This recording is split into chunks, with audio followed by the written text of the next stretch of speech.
우리 합주자로 인사하겠습니다. 사랑합니다. 축복합니다. 인사하겠습니다. 네, 우리 한 번 더 인사하겠습니다. 모든 것을 함께 합시다. 우리 한 번 더 인사합니다. 네, 감사합니다. 모든 것을 함께하는 우리 행복한 교회 되기를 소망합니다. 오늘 본문의 말씀으로 성도의 힘은 사랑입니다 라는 제목으로 사사기 강의 37번째 시간 함께 갖도록 하겠습니다. 네, 여러분, 프랑스의 철학자 중에 퐁티라고 하는 철학자가 있습니다. 이름이 참 재밌죠. 퐁티. 예, 풀네임은 모리스 메를로 퐁티라고 하는 사람인데요. 이 사람은 아주 유명한 책이 한 권 있는데요. 몸, 살, 그리고 세계라고 하는 아주 두꺼운 책입니다. 철학책인데, 이분이 이 책에서 아주 유명한 말을 한 문장을 딱 하는데요. 이런 이야기를 합니다. 인간의 폭력은 숙명이다. 인간의 폭력은 숙명이다.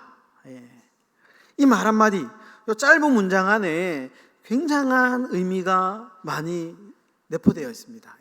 인간의 폭력은 숙명이다. 사람은 본능적으로 폭력성을 가지고 있다. 누구나. 좀 신앙적으로 이렇게 해석하면 하나님을 떠난 인간은 어쩔 수 없는 폭력성을 가지고 있다. 여러분, 성경의 역사를 보시면요, 창세기를 보면 아담과 하와가 선악과를 먹고 난 뒤에 창세기 4장 보시면 아벨과 가인의 첫 번째 살인 사건이 나오잖아요. 성경도 인간의 폭력에 대해서 다루고 있습니다. 그러니까 인간의 폭력은 숙명이다 말이 어쩌면 너무나도 성경적인 말이죠. 이 책에 보면 이런 대목이 있습니다. 내가 아침에 먹었던 연어 샐러드는 치열하게 헤엄치며 강물을 거슬러 올라가던 연어와 대지의 찬란한 에너지를 온몸으로 감당했던 채소들의 희생이며, 점심시간 가족들과 맛있게 먹었던 안심 스테이크는 소의 참혹한 죽음이었다. 굉장히 인간의 어떤 폭력성을 좀 희화화 시켜서 극단적으로 좀 표현을 한 것인데, 네, 그렇죠. 인간의 생존을 위해서, 우리가 살기 위해서는 뭔가 자연을 조금 이렇게 훼손시켜야 되잖아요. 뭔가 육식을 하려면 동물을 도축해야 되고, 뭐 이런 어떤 인생의 이 인간의 어떤 이 습성을 폭력으로 희화화해서 글은 이렇게 이제 적어놓고 있습니다. 극단적으로 표현한 것이죠. 여러분, 폭력의 원인을 이야기할 때에 가장 주목해야 할 것이 있는데 힘입니다. 힘. 무슨 말이냐면, 폭력을 사용하는 사람은 상대적으로 나보다 힘이 센 사람이죠. 그러니까 힘이 약한 사람이 폭력을 사용하지는 않습니다. 상대적으로 힘이 있는 사람이 자신의 힘을 과시하죠. 폭력을 쓰게 되는 겁니다. 폭력의 특징이죠. 또 폭력에는 반드시 희생이 따릅니다. 누군가가 폭력을 쓰면 또 다른 누군가는 피해를 보게 되어 있다는 겁니다. 폭력의 또 다른 특징입니다. 그리고 또 하나의 폭력의 특징이 있는데요, 폭력을 쓰는 순간 모든 관계는 파괴된다라는 겁니다. 모든 관계는 파괴되고 고립될 수밖에 없다. 이것이 인간의 폭력은 숙명이다 라고 하는 말 안에 내포된 의미입니다. 여러분, 단지파, 우리 지난주에 이어서 단지파에 대해서 살펴보고 있습니다. 단지파는 지금 하나님이 주신 땅을 버리고, 원래 땅을 버리고 새로운 땅을 찾으러 돌아다니고 있습니다. 원주민들, 원래 그 땅에 살고 있는 아모리 족속과 치열하게 싸워가지고요, 그 땅을 쟁취해야 되는데 단지파가 그러지 않습니다. 원주민들과 싸우는 것보다 그 자리를 피하고 도망가면 편하죠. 그래서 단지파가 골치 아픈 일을 뒤로하고 모른 채 그냥 피해버립니다. 그리고 새로운 땅을 찾아서 떠나 정처 없이 방황을 하게 됩니다. 그러다가 잠시 휴식을 취하러 한 집에 들어가게 되는데요, 바로 미가의 집입니다. 그 문제 많은 미가 집에 들어가서 잠시 휴식을 취하게 됩니다. 그러다가 여러분, 이 미가의 집에서 너무나도 탐나는 물건을 하나 보게 되는데, 그것이 17절 18절에 나옵니다. 오늘 보면 17절 이렇게 말합니다. 그 땅을 정탐하러 갔던 5사람이 그리로 들어가서 새긴 신상과 에봇과 드라빔과 부어 만든 신상을 가져갈 때에 그 5사람이 미가의 집에 들어가서 그 새긴 신상과 에봇과 드라빔과 부어 만든 신상을 가지고 나오매, 잠시 휴식을 취하러 들어간 미가의 집에서 너무나도 탐나는 물건들이 눈에 딱 보이는데, 이것이 뭐냐? 에봇과 드라빔을 보게 됩니다. 여러분, 도대체 이 에봇과 드라빔이 무엇이길래, 어떤 물건이길래 단 지파가 그것을 보는 순간 욕심이 생겼을까? 사진을 한번 띄워주십시오. 제가 예전에 한번 보여드렸던 사진인데, 제사장의 의복입니다. 대제사장이 입었던 의복인데요, 에봇은 무엇이냐 하면 이 치마처럼 내려온, 여러분, 이 치마처럼 내려온 이 중간에 이 배에 이렇게 덮여 있는 이 치마 같은 부분이 에봇입니다. 밑에 보시면 밑에서 세 번째 에봇이라고 되어 있죠, 화살표로. 치마같이 생긴 이렇게 배를 가리고 있는 것이 에봇입니다. 그러니까 에봇이 뭐냐 하면 옷입니다. 옷, 제사장이 입는 옷. 특별히 제사장들이 에봇을 이 옷을 입었는데요, 에봇을 거쳤는데, 대제사장이 입었던 에봇은 황금 에봇이라고 불렀습니다. 왜냐하면 대제사장은 좀 특별하잖아요. 그러니까 이 에봇을 짤 때에 황금 실로 좀 딴 것 같습니다. 그러니까 황금 에봇. 나머지 이제 대제사장의 수종을 짓는 제사장들은 그냥 일반 실로 짜여진 에봇을 입었습니다. 그러니까 에봇은 한마디로 제사장이 입는 옷입니다. 그런데요, 여러분, 사사기에 들어와서 기드온 시대가 되자 이 에봇이 갑자기 우상이 됩니다. 우리가 이제 예전에 사사기의 그 기드온 이야기를 좀 복귀해 보면, 생각해 보면, 기드온이 말년에 자신의 집에 신당을 만들어 가지고 이 에봇을 신당에 모셔놓고 이렇게 섬겼다라는 내용이 나옵니다. 그러니까 옷인데 뭐 이 옷에 특별한 능력이 있는 게 아니에요. 뭐 이것을 만져가지고 병이 낫는다거나 뭐 그런 능력이 있는 게 아니고요, 그냥 일반 옷입니다. 대제사장이 입었던 옷입니다. 그런데 이 에봇이 갑자기 사사시에 들어와서는 우상 숭배의 대상이 됩니다. 두 번째로 여러분, 드라빔은 창세기에 많이 나오는데요, 뭐 창세기 이야기에 보면 라헬이 이 드라빔을 가지고 아버지 그거를 가지고, 그죠? 도망가고 막 이런 드라빔이 나오죠. 드라빔이 뭐냐 하면, 사진 한번 있으면 사진 한번 띄워주시고, 인터넷에 많이 나오는 드라빔 치면 뭐 이런 사진이 많이 나오는데요, 드라빔은 한마디로 나무나 돌을 깎아 가지고요, 손에 이렇게 휴대하기 한 요 정도 크기, 이렇게 들 수 있는 크기 정도의 형상입니다. 요 이제 가정을 지키는 수호신인데요, 집안마다 이제 신당에 이런 것들을 모셔놓고 이 앞에 이제 향을 피워놓고 지켜달라고 아침마다 절합니다. 요즘에도 보면 이런 드라빔을 집에 모시고 사는 뭐 세계 어떤 나라들도 있더라고요. TV에 보니까요, 아침마다 일어나서 저녁에 잠자기 전에 앞에서 기도하는 겁니다. 집안에 복을 비는 거죠. 이 드라빔입니다. 그래서 정리하면 여러분, 이 에봇과 드라빔은 힘과 축복의 상징입니다. 그러니까 자기 집안에 이 미가가 이 에봇을, 그리고 드라빔을, 그리고 하나님의 형상을 한 우상을 만들어 가지고 자기 집 신당에 모셔놓고 그것을 섬기고 있었죠. 그러니까 단 지파의 입장에서 봤을 때는 왜 그 에봇과 드라빔이 필요했는지 짐작이 갑니다. 왜냐하면 지금 단 지파가 땅을 찾아서 다니고 있잖아요. 새로운 땅을 찾기 위해서 다니고 있는 상황입니다. 그러니까 지금 필요한 것이 뭡니까? 힘이죠. 그리고 행운이 필요합니다. 좋은 땅을 발견해야 되니까요. 그런 상황에서 미가의 집에 있었던 에봇과 드라빔은 너무나도 탐나는 물건이죠. 탐나는 물건입니다. 여러분, 그런데 우리가 더 주목해야 될 대목이 하나 있습니다. 뭐냐 하면 이 에봇과 드라빔을 미가의 집에서 이렇게 소유하는 과정이 굉장히 폭력적입니다. 16절에 보시면 이런 구절이 있습니다. 단 자손 600명은 무기를 지니고 문 입구에 서 있더라. 지금 어떤 상황이냐 하면요, 지금 이제 미가의 집에 사람이 없습니다. 미가는 어디 잠시 집을 나간 것 같아요.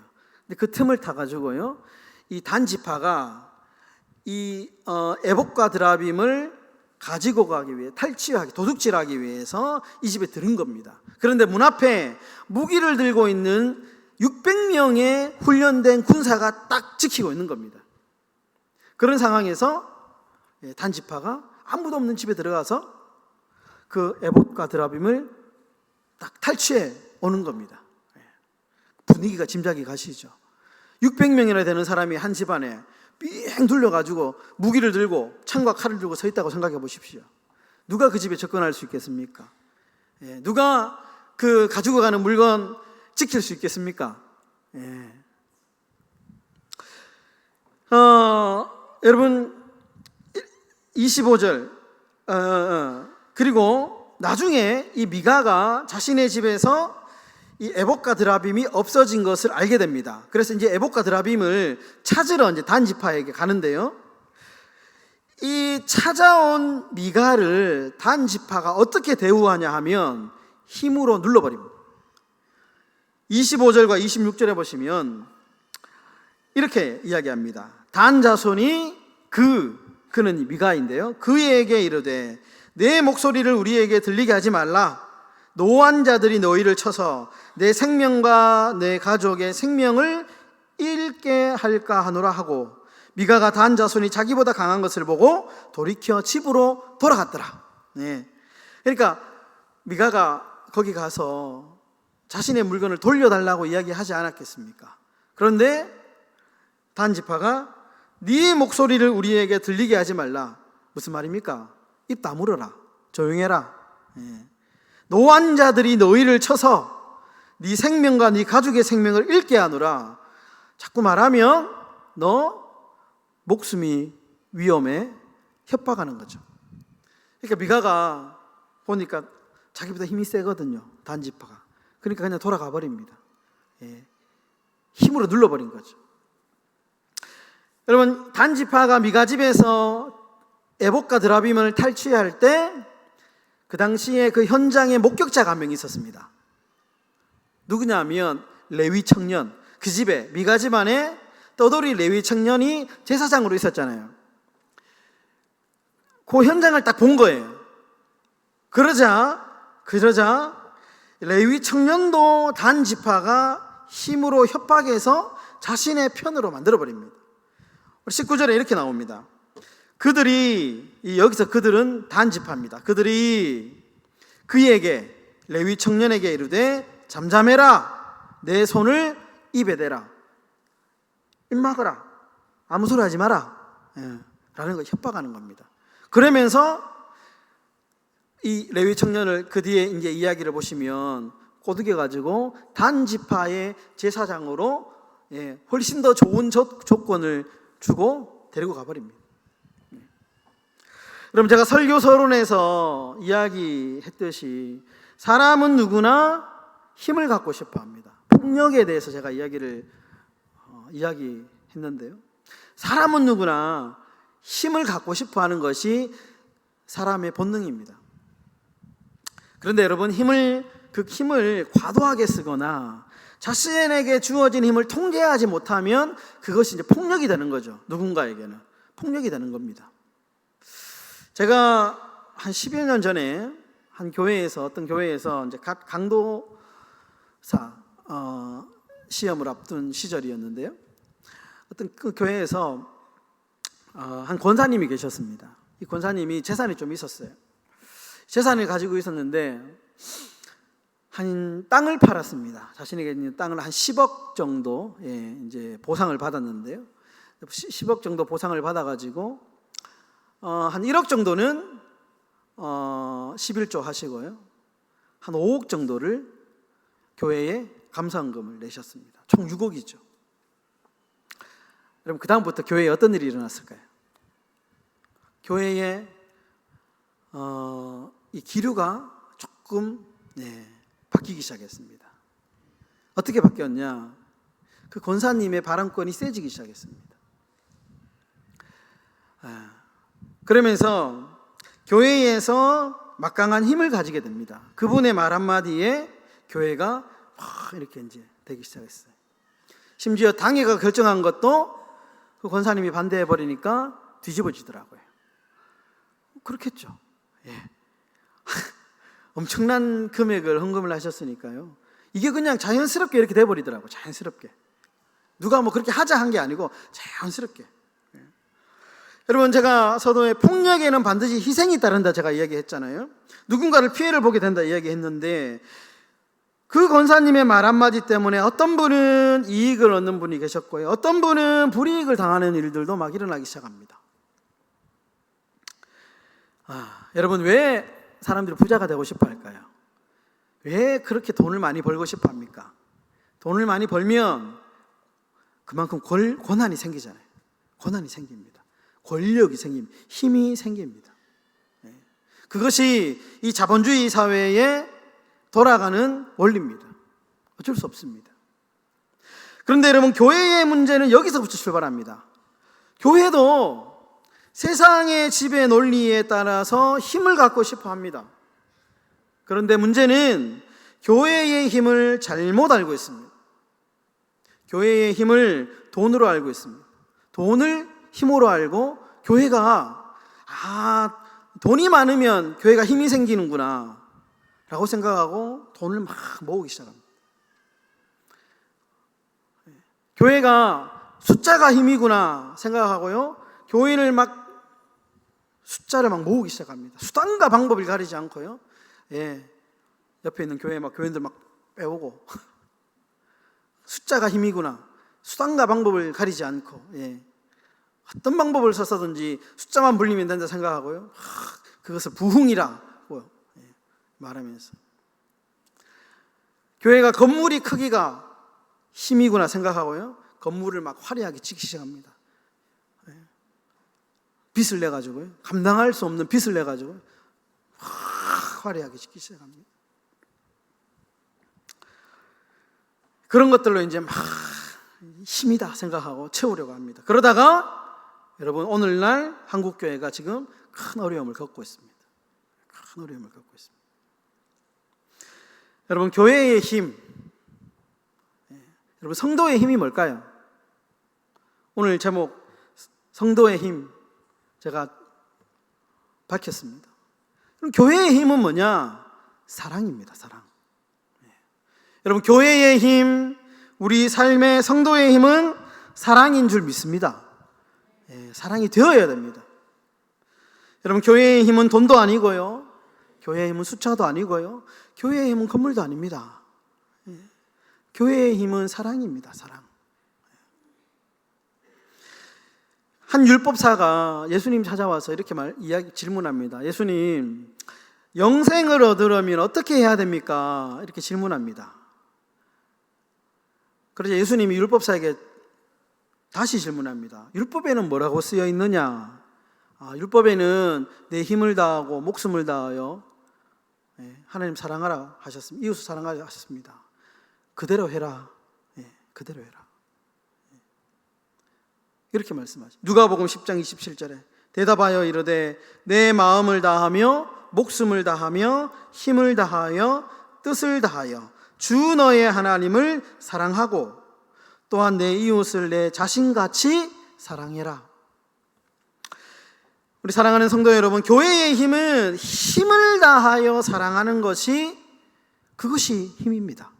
뜻을 다하여, 여기서 힘을 다하여라는 것은 사랑이 쉬우면 우리가 힘을 다할 필요가 있겠습니까?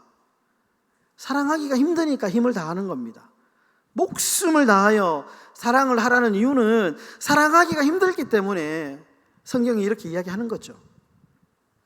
여러분, 교회의 힘은 사랑인데요, 정말 여러분 사랑의 깊이가 그 교회의 힘의 크기입니다. 원수를 사랑할 수 있는 교회라면 그 교회는 막강한 힘을 가지고 있는 교회입니다. 반면에 아무리 돈이 많고 아무리 건물이 많고 사람이 많이 모여도 사랑이 없으면 그 교회는 힘없는 교회입니다. 교회의 힘은 사랑입니다. 힘을 다하여, 뜻을 다하여, 목숨을 다하여 정말 어려운 사랑, 발버둥을 치면서 그래도 사랑해야지. 예수님이 원수 같은 우리를 위해서 자신의 몸과 살을 찢어가지고 사랑하셨는데 나도 그렇게 살아야지 라고 하는 사랑의 마음이 충만할수록 교회의 힘은 커지는 겁니다. 여러분, 우리 행복한 교회 안에 사랑이 충만할 수 있기를 주의 이름으로 축원합니다. 말씀을 정리하겠습니다. 여러분, 미국의 시인인 그리고 철학자인 랄프 왈도 에머슨이라고 하는 이 시인이 한 분 있었는데요, 이분이 자신의 자서전에 자신의 어릴 적 이야기를 쓴 대목이 있습니다. 어릴 때 집에 송아지를 키웠는데요, 그 소가 우리를 탈출해가지고 마당을 막 뛰어다니는 겁니다. 이 에머슨이 아무리 잡으려고 안 돼요. 막 우리에 넣으려고 해도 수단과 방법을 아무리 해도 안 되는 겁니다. 먹이로 유인해도 안 되고 힘으로 잡아당겨도 안 되고 하다 안 돼가지고요, 아버지께 이제 도움을 요청했습니다. 그래도 안 되는 거예요. 아무리 당겨도 안 됩니다. 먹이를 줘도 안 되고 우리에 안 들어간 겁니다. 그런데 이 에머슨의 할아버지가 그 광경을 보다가 이제 일어서서 송아지에게 다가오더니 자신의 이 검지손가락을 송아지의 입에 딱 물린 겁니다. 그러니까 송아지가 갑자기 이 할아버지의 손가락을 쭉쭉쭉쭉 빠는 거예요. 마치 어미의 젖을 빠는 것처럼 쭉쭉쭉쭉 빠는 겁니다. 그러니까 이렇게 쓱 당기니까 딸려오는 거예요. 이렇게 해가지고 오리로 탁 넣는 겁니다. 에머슨이 그 광경을 보고 할아버지에게 묻습니다. 할아버지, 어떻게 송아지를 그렇게 간단하게 우리에 넣을 수 있습니까? 그 비결이 뭡니까? 이렇게 물었더니 할아버지가 하는 말이, 송아지는 잠시 자기 어미의 젖을 물고 있다고 착각을 한 거지. 자기를 사랑해주는 어미가 이끄는 곳이라면 어떤 곳이든 함께 따라가기 마련이란다. 송아지를 땡긴 것은, 움직인 것은 힘이 아닙니다. 송아지를 땡긴 것은 유혹도 아니에요. 먹이도 아니에요. 먹는 것도 아닙니다. 송아지를 땡길 수 있었던 것은, 움직일 수 있었던 것은 사랑의 힘이었습니다. 여러분, 사람의 마음을 움직일 수 있는 것, 여러분, 세상을 움직일 수 있는 것, 우리 교회가 세상에 영향력을 끼칠 수 있는 것은 돈이 많다고 교회가 세상을 움직일 수 있는 게 아니고요, 사랑이 있어야 됩니다. 사랑이 있으면 세상은 교회를 겁내합니다. 교회가 한마디 하면요, 교회의 말을 듣습니다. 그러나 교회 안에 사랑이 없고 자기들과 똑같은 논리로 그저 본받을 것 없는 그런 교회가 내뱉는 허공을 치는 말은 세상이 듣지 않습니다. 사람의 마음을 움직일 수 있는 것은 사랑의 힘입니다. 여러분, 사랑의 힘이야말로 세상에서 가장 강력한 힘인 줄 믿습니다. 여러분, 손양원 목사님의 별명이 사랑의 원자탄이잖아요. 자신의 두 아들을 죽인 여순 반란 사건 때 자신의 아들을 죽인 그 두 아들의 원수를 양아들로 입양해서 목사로 만들었습니다. 그래서 여러분, 사랑의 원자 폭탄이라고 얘기하죠. 여러분, 사랑은 원자폭탄의 힘을 가지고 있습니다. 여러분, 믿음, 소망, 사랑, 그 중에 제일은 사랑이라. 그 중에 제일은 사랑이라. 예. 여러분, 사랑이 충만한 우리 행복한 교회 되시기를 주님의 이름으로 축원합니다.